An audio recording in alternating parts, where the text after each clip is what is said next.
సార్వత్రిక ఎన్నికల్లో వైసీపీ ఘోర పరాభవానికి సజ్జల రామకృష్ణారెడ్డి ఒక కారణమని, ఇప్పటికైనా జగన్మోహన్ రెడ్డి సజ్జల రామకృష్ణారెడ్డిని దూరం పెట్టాలి, ఆయన్ని వైసీపీ ఆఫీసు గడప కూడా తొక్కనీయకుండా చెయ్యాలి అంటూ కొంతమంది వైసీపీ నేతలు జగన్మోహన్ రెడ్డికి సూచనలు సలహాలు ఇచ్చారని, జగన్మోహన్ రెడ్డి కూడా ఆలోచనలో పడ్డారు, సజ్జల రామకృష్ణారెడ్డిని దూరం పెట్టాలనేటువంటి ఒక నిర్ణయానికి వచ్చారు అంటూ ఒక వార్త సోషల్ మీడియా వేదికగా చక్కర్లు కొడుతున్న నేపథ్యంలో ఈ అంశం మీద మనం విశ్లేషణ చేసుకునేటువంటి ప్రయత్నం చేద్దాం.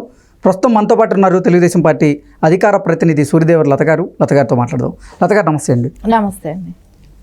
అసలు ఆంధ్రప్రదేశ్లో వైసీపీ ఎందుకు ఓడిపోయింది అనే దిశగా వైసీపీ నాయకులు ఇప్పుడు రివ్యూ చేసుకుంటున్నారని, అందులో భాగంగానే సజ్జల రామకృష్ణారెడ్డి గారి వల్లే వైసీపీ మొన్న జరిగినటువంటి ఎన్నికల్లో ఘోర పరాభవాన్ని చవిచూడాల్సి వచ్చింది అని కొంతమంది వైసీపీ నాయకులు, వైసీపీ నేతలు భావిస్తున్నారని, జగన్మోహన్ రెడ్డికి ఇదే విషయాన్ని వారు తెలియజేశారని, జగన్మోహన్ రెడ్డి మీరు సజ్జల రామకృష్ణారెడ్డిని దూరం పెట్టండి, సజ్జల రామకృష్ణారెడ్డి గారి వల్లే మనం మొన్న ఎన్నికల్లో ఓడిపోవాల్సినటువంటి పరిస్థితి వచ్చింది, సజ్జల రామకృష్ణారెడ్డి ఒక కోటరీని ఫామ్ చేసి ఆయన అనుకున్న పనులన్నీ కూడా ఆ కోటరీతో చేయించారు, అందుకే మనం మొన్న జరిగిన ఎన్నికల్లో ఓడిపోయామంటూ కొంతమంది నేతలు జగన్మోహన్ రెడ్డికి సలహాలు సూచనలు ఇచ్చినట్లుగా, జగన్మోహన్ రెడ్డి కూడా ఆ రకంగా ఆలోచిస్తున్నట్లుగా ఒక వార్త ఇప్పుడు సోషల్ మీడియాలో చక్కర్లు కొడుతుంది.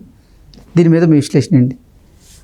ఇక్కడ మనం చూస్తుంటే జగన్మోహన్ రెడ్డి ఫస్ట్లో తల్లి చెల్లి విజయసాయి రెడ్డి వీళ్ళంతా ఉండేవాళ్ళు ఆయనతో. ఎప్పుడైతే సజ్జల గారి పెత్తనం స్టార్ట్ అయిందో అప్పటి నుంచి, అంటే దానికి ముందు వాళ్ళని దూరం జరుపుకుంటూ వీళ్ళని ముందుకు తీసుకొచ్చాడా లేకుంటే ఏం జరిగిందో తెలియట్లేదు. కానీ అంటే దీని వెనకాల పెత్తనం ఎవరిదిందో, జగన్మోహన్ రెడ్డికి ఇంకా వెనకాల చెప్పేవాళ్ళు కూడా ఉంటారు కదా, కుటుంబ సభ్యులు ఇంకా వేరే వాళ్ళు కూడా, వాళ్ళ పెత్తనం ఉందో ఏమో తెలియదు. సో వెంటనే వీళ్ళు స్టార్ట్ అయ్యాడు, ఈయన సజ్జల ముందుకు రావటం జరిగింది, వాళ్ళు వెనక్కి వెళ్ళిపోవటం జరిగింది. ఎందుకంటే మనం విజయసాయి రెడ్డి గారు అది వరకు ఎట్లా ఉండేది, ప్రతిదానికి ఆయన పాదయాత్ర చేసేటప్పుడు 5 ఏళ్ళు అపోజిషన్ టైంలో కూడా మీరు చూడండి, ప్రతి చోట కూడా ఆయనే మాట్లాడేవాడు. అవును, విజయసాయి రెడ్డి గతంలో మాట్లాడేవాడు. ఢిల్లీలో అయినా సరే ఇక్కడైనా సరే ఆయనే సమాధానం చెప్పేవాడు, తల్లి చెల్లి పక్కన ఉండేవాళ్ళు.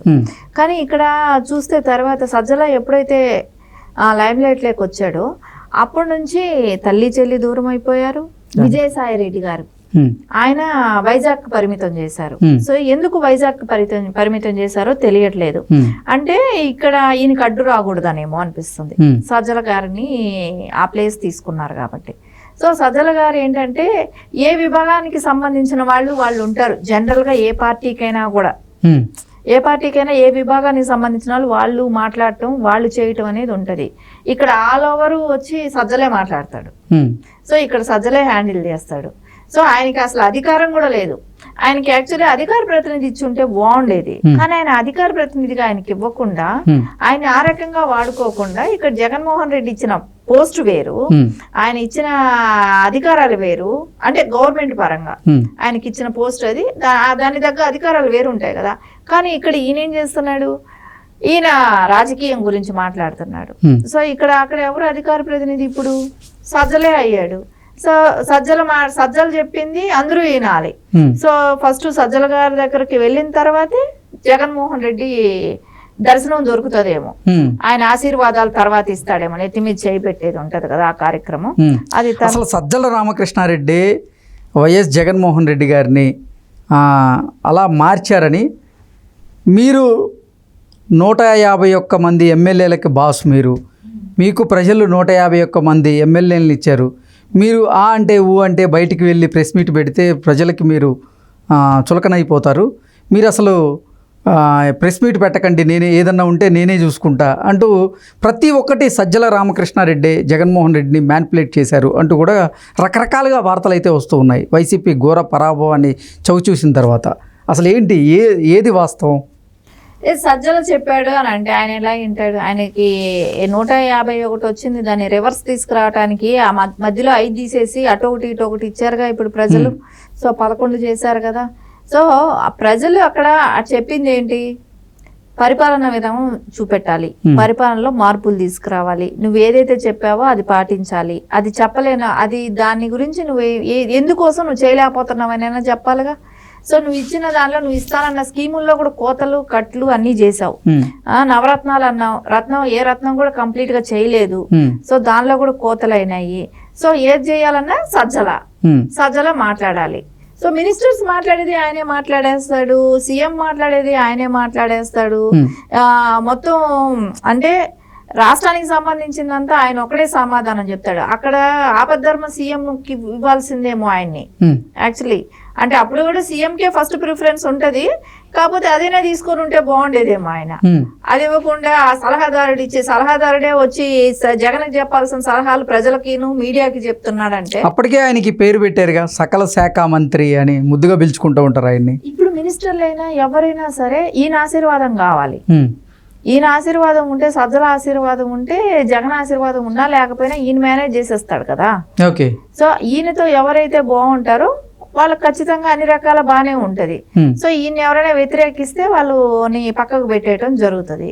సో ఇక్కడ జగన్మోహన్ రెడ్డి ఆఖరికి ఎమ్మెల్యేలతో కూడా సఖ్యత లేదు, వాళ్ళని కూడా కలవటానికి అవకాశం లేకుండా పోయింది. సో ఇవన్నీ కలిసే జగన్మోహన్ రెడ్డికి ఓటమే కానివ్వండి. మెయిన్ వైఫల్యాలు ఎక్కడి నుంచి వచ్చాయంటే మహిళల విషయమే కానివ్వండి, ల్యాండ్ టైటిలింగ్ యాక్ట్ కానివ్వండి, ఇవన్నీ కలిపిన మూలానే ఆయనకి అమరావతి, పోలవరం, విశాఖ ఉక్కు, సో 11 చేశారు కదా. సో ప్రజలు అక్కడ చెప్పింది ఏంటి, పరిపాలన విధానం చూపెట్టాలి, పరిపాలనలో మార్పులు తీసుకురావాలి, నువ్వు ఏదైతే చెప్పావో అది పాటించాలి, అది చెప్పలేనా, అది దాని గురించి నువ్వు ఎందుకోసం నువ్వు చేయలేకపోతున్నావని చెప్పాలిగా. సో నువ్వు ఇచ్చిన దానిలో నువ్వు ఇస్తానన్న స్కీముల్లో కూడా కోతలు కట్లు అన్ని చేసావు. నవరత్నాలు అన్నావు, ఏ రత్నం కూడా కంప్లీట్ గా చేయలేదు. సో దానిలో కూడా కోతలు అయినాయి. సో ఏది చేయాలన్నా సజ్జల మాట్లాడాలి. ఇలాంటివన్నీ కూడా ఉన్నాయి కదా. సో ఆయన ఎప్పుడు కూడా అంటే మాస్కులు అడిగిన పాపానికి చంపాడు, ఇట్లాంటివి ఎంతమందిని డోర్ డెలివరీ చేశాడు, ఎస్సీ ఎస్టీ వాళ్ళని చంపేసేసి. మనం మహిళలు 30,000 మంది మిస్సింగ్, ఇన్ని రకాల ప్రాబ్లమ్స్ ఉన్నాయి కదా. పిచ్చి తుగ్లక్ పరిపాలన అంటే ఆయన ఏమైనా ట్రీట్మెంట్ లో ఉంటే ఈయన పరిపాలించాడా అది కూడా తెలియదు. సో ఎందుకు ఆయన్ని హైడ్ చేస్తా వచ్చారు సీఎంని అక్కడ. సో ఆయన్ని హైడ్ చేయడానికి కారణం ఏంటి, సో ఎందు మూలాన్ని చేయాల్సి వచ్చింది, ఇవన్నీ కూడా తెలియాల్సిన అవసరం ఉంది కదా. సో ఇంకా తెలిసినా తెలియకపోయినా దాని గురించి పట్టించుకోవాల్సిన అవసరం కూడా లేదు, ఎందుకంటే ఇంకా 5 ఏళ్ళు ఆయన గురించి మాట్లాడినా వచ్చేది ఏమీ లేదు కాబట్టి. ఈ సజ్జల అంటే వాళ్ళ పార్టీ అంతర్గత విషయాలు కానీ ఇవన్నీ సజ్జల మూలాన డ్యామేజ్ అయితే జగన్మోహన్ రెడ్డికి బాగానే జరిగినట్టే అనిపిస్తుంది ఇక్కడ. Okay madam, thank you so much. Thank you.